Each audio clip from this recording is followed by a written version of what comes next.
Salut tout le monde, on se retrouve dans cette nouvelle vidéo pour parler du film Astérix, le secret de la potion magique. Alors dans ce film, on suit les aventures de Panoramix qui décide qu'il est temps de lui trouver un successeur suite à une chute. Et du coup, en fait, il part à l'aventure et il parcourt toute la Gaule, accompagné d'Astérix et Obélix bien évidemment, dans le but de trouver un jeune druide qui serait à la hauteur pour finalement lui transmettre la recette de la potion magique. Alors écoutez, eh bien ma foi, c'est un film très sympa.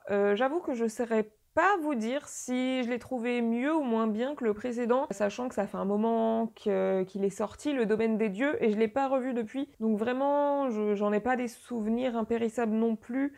Donc je saurais pas vous dire lequel des deux j'ai préféré. En tout cas, ce que je peux vous dire, c'est que j'ai beaucoup aimé ce nouveau film. Du coup, niveau humour dans ce film, finalement on retrouve la recette classique de tous les films Astérix, c'est-à-dire des anachronismes, beaucoup de références pop culture. Il y a notamment des références à Kaamelott, bien évidemment, puisque ce film a été écrit par Alexandre Astier, qui est le gars qui a fait Kaamelott. Donc, bien évidemment, il y a des références. Je tiens à vous dire que j'étais absolument morte de rire pendant littéralement toute la scène d'intro du film. Voilà. Après, je sais pas vraiment ce que ça signifie. Ça veut dire que soit le film est extrêmement drôle, enfin surtout cette scène en particulier, ou soit c'est juste moi qui suis très bon public, mais en tout cas, je peux vous dire que j'étais vraiment pliée de rire vraiment pendant toute cette scène qui est juste incroyable. J'ai beaucoup aimé. Voilà, j'aime bien rigoler, hein. Sinon, il faut quand même noter que ce film est assez différent des autres films Astérix. Déjà, premièrement, il y a le fait que c'est pas Astérix justement qui est au centre de l'intrigue, mais l'histoire est totalement centrée sur Panoramix. Il y a aussi le fait que pour une fois, pareil, on part pas sur une invasion de Romains au premier abord. Alors bien sûr, les Romains sont quand même dans le film, hein, ils vont être là, il va se passer des trucs avec eux. Mais ouais, on n'est pas sur ce schéma classique du petit village perdu en Gaule qui résiste encore et toujours à l'envahisseur, comme c'est le cas la plupart du temps finalement. Il y a aussi un truc que j'ai trouvé assez perturbant, c'est que finalement, dans ce film, on est confronté au fait que Panoramix peut mourir. Et c'est assez étrange qu'ils abordent ce sujet-là, je trouve. Enfin, non pas que ça me dérange, mais en fait, finalement, tous les personnages d'Astérix sont vraiment des personnages intemporels. Enfin, personne ne vieillit, personne ne meurt finalement. Et c'est vrai que, du coup, c'est un peu bizarre de partir sur un film où l'idée de base, c'est Panoramix, c'est vieux, et peut-être qu'un jour il va mourir, et du coup, peut-être qu'il faudrait transmettre la recette de la potion magique à quelqu'un.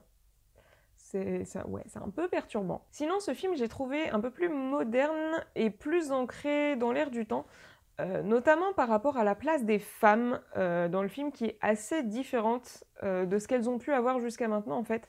Parce que c'est vrai que finalement, l'univers Astérix, c'est quand même un univers très centré sur les hommes du village, en fait. Quand on regarde bien les femmes du village, elles font pas grand-chose à part la bouffe, quoi. Elles se battent aussi hein, quand il y a des Romains, mais enfin, je veux dire, elles n'ont pas de rôle finalement si important que ça. Et du coup, là, je trouve que dans ce film-là, on a quelques notions de féminisme via Pectine. Du coup, Pectine, c'est une petite fille élève de Panoramix qui les accompagne dans l'aventure. Et du coup aussi via les femmes du village qui, pour le coup, là, ont vraiment une place assez importante. Alors que, ouais, d'habitude, elles sont limite là pas pour la déco, mais elles n'ont pas une place aussi importante dans l'histoire d'habitude. Donc, je trouve ça vraiment très cool et j'ai beaucoup aimé cet aspect. Sinon, pour ce qui est de Christian Clavier, eh bien, je dois vous avouer que ça m'a posé absolument aucun souci. D'ailleurs, pour être tout à fait honnête, j'avais même pas percuté que c'est lui qui faisait la voix d'Astérix.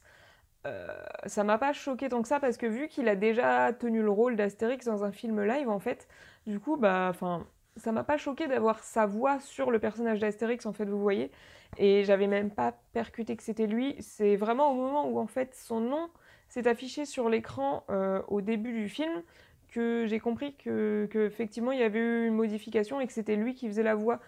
Mais ouais, sur le coup, ça m'a pas choqué plus que ça en fait, et ça m'a pas dérangé du tout au final.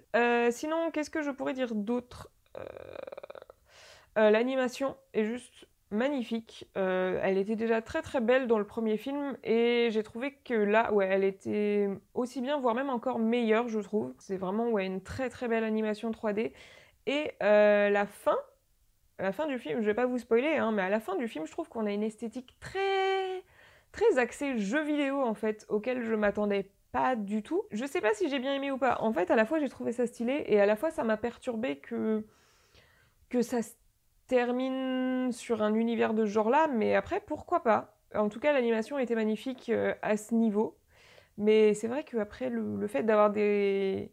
clairement une espèce de rêve qui faisait clairement jeu vidéo, je sais pas. Je sais pas si j'ai bien aimé ce truc-là, mais en tout cas, pour revenir à l'esthétique du film en soi, il est vraiment très très beau et les images sont très jolies. En parlant de trucs qui sont très beaux, les sangliers. Les sangliers, mais ils sont toujours incroyablement mignons. Je trouve ça très chouette que ça devienne des personnages à part entière dans ce film, parce que dans le premier, ils étaient là, mais enfin, ils étaient là pour que Obélix leur court après en soi. Là, ils ont un vrai rôle, ils sont beaucoup plus présents, et enfin, juste, ils sont très mignons en fait. Voilà, j'aime beaucoup les sangliers, ok, mais bon, je l'ai dit. Surtout en plus, il y a un bébé sanglier qui est juste, mais adorable, et je l'aime trop, il est trop mignon. Bah, au final, voilà, je crois que j'ai dit tout ce que j'avais à dire. C'est une vidéo assez courte, ma foi, mais voilà, je n'ai rien de plus à ajouter. Finalement bah, ce film, c'est certainement pas le film de l'année, mais c'est un très très chouette divertissement. Donc voilà, si c'est un truc qui vous intéresse, moi je vous conseille d'aller le voir. N'hésitez pas à me dire dans les commentaires si vous l'avez déjà vu, et si c'est le cas, bah, ce que vous en avez pensé. Et bah, sur ce, je vous dis à bientôt pour une prochaine vidéo. Bye!